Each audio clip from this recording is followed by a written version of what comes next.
Hello viewers, welcome back to our exciting edition on trigonometry. But today we are going to look at the trigonometric ratios for large numbers. In the previous class, we've talked about how to get the trigonometric ratios for 30 degree, 60 degree, and also 45 degree. But in a situation whereby we have like 150, 260, how do we get the ratios? Now, this is going to take us to what we have today. Now, let's have a look at this. This is like the four cardinal points where you have the north, the south, the east, the west. But in this case, this is in form of geometry. Here, I can call this my y-axis, and this is my x-axis. Or let me just put it this way. We have your x-axis, and here we have the y-axis. Now, what do we want to learn about this? This part is called Q1. What is Q1? Q1 is called the first quadrant. Okay, and here I'm going to call this my Q2. This is my second quadrant. And here I'm going to call this my Q3, which is my third quadrant. And here is going to be my Q4, which is my fourth quadrant. In some textbook, it can be the other way around this way. But here I'm going anti-clockwise. In some textbook, it's going to be clockwise. So either way, it's still going to be the same. Now, what do we want to do about this? Here, we want to look at the situation whereby we have these three ratios, the sine, the cos, and the tan. When are they going to be positive? When are they going to be negative? This is the first thing we want to have a look at. Now, we have this first quadrant. Here, it is 0 degree. And at this side, I can call this my 90 degree. You can see a right angle, 90 degree. And here, which is 180 degree angle on a straight line. And here I have this to be 270 degree. So this is what we have. Now, the question is, when do we have all these ratios to be positive and negative? Here, I'm going to give you a shortcut. We call it A, S, T, C. A, S, T, C. It is abbreviated as all students take calculus. ASTC. What does this mean? This means that at the first quadrant, okay, here we have our sine theta, our sine to be positive. Cos is also positive. Tan is also positive. In our subsequent examples, you understand why these are positive. If you look at this y-axis, you can see that when at this level, your y is positive. And also your x is also what? Positive. This is the positive x-axis. This is the negative x-axis. This is the positive y-axis, and this is the negative y-axis. Okay, now, when at this level, your y is positive, your x is positive, all the ratios are positive. Another condition is this. At the second quadrant, here, sine is negative. Cos is positive. And your tan is, sorry, here, your sine is positive. Cos is negative and tan is negative. That is why we have at the first level all positive. Second, sine positive. That is why we have S. Sine is positive. Others are going to be negative. At the third quadrant here, we have our sine to be negative, our cos to be negative, and only tan is positive. At the second quadrant, y is positive, x is negative. we have sine to be negative. I'm still going to explain something here. Now, let's look at the third quadrant. Third quadrant, we have only cos to be positive at the third quadrant. So here we have our sine to be negative, our cos to be positive, and tan to be negative. Now, I want you to know something here. When we have sine theta,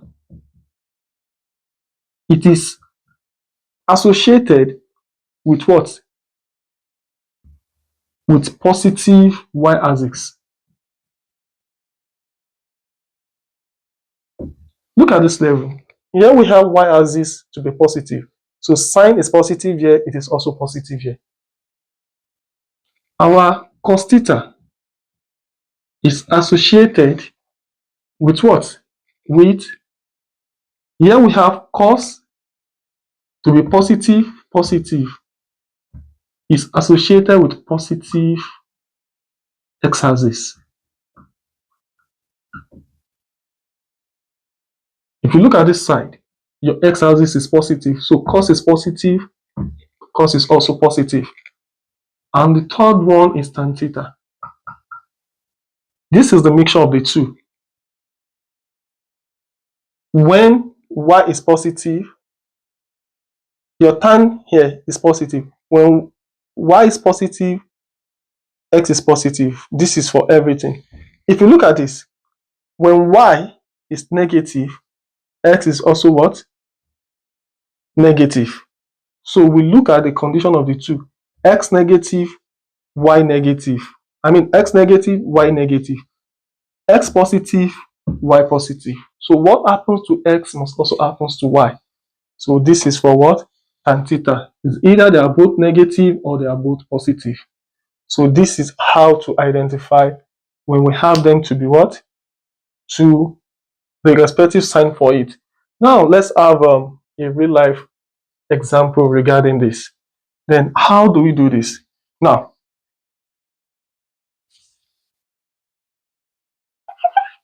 we have an example. And the example is sine 240 degree. How do we do this? Sine 240 degree. Let's draw this. 0, 90, 180, 270 degree. Now let's look at 240. 240 degrees should be between 180 and 270, right? 240 should be between 180 and 270.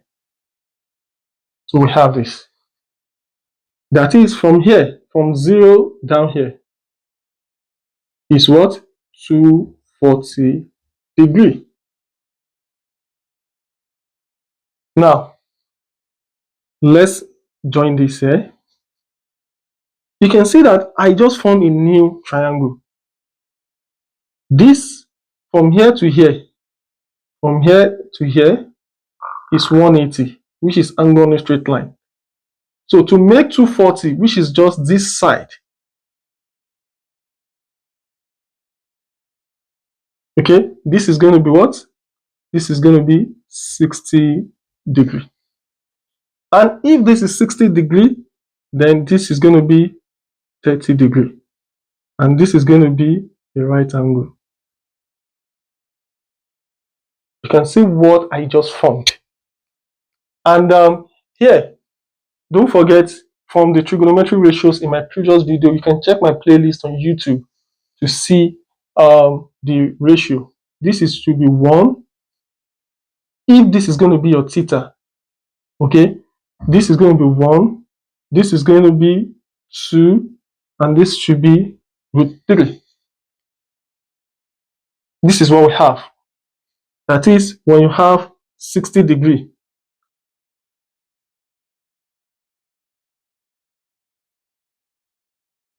this is 1, this is 2, and this is root 3.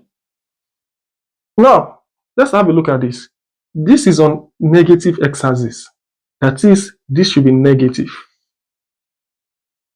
Also, this is on negative y-axis. You can see this is on negative y-axis. This should also be negative. The hypotenuse is always positive. Okay? Now, how do we get this? So your sine 240 degree is what? We have sine theta from SOHCAHTOA to be opposite over hypotenuse. And here is going to be my opposite. And this is my hypotenuse. So this is my reference angle, which is 60 degree. Opposite, which is negative root 3. Hypotenuse is 2. You can see that this is negative. That is, in the third quadrant, just like what I explained, this is going to be negative. Sine is always negative. In the next video, we are going to look at so many examples on how to get the ratios for big value. Thank you very much for watching. See you next time. Bye.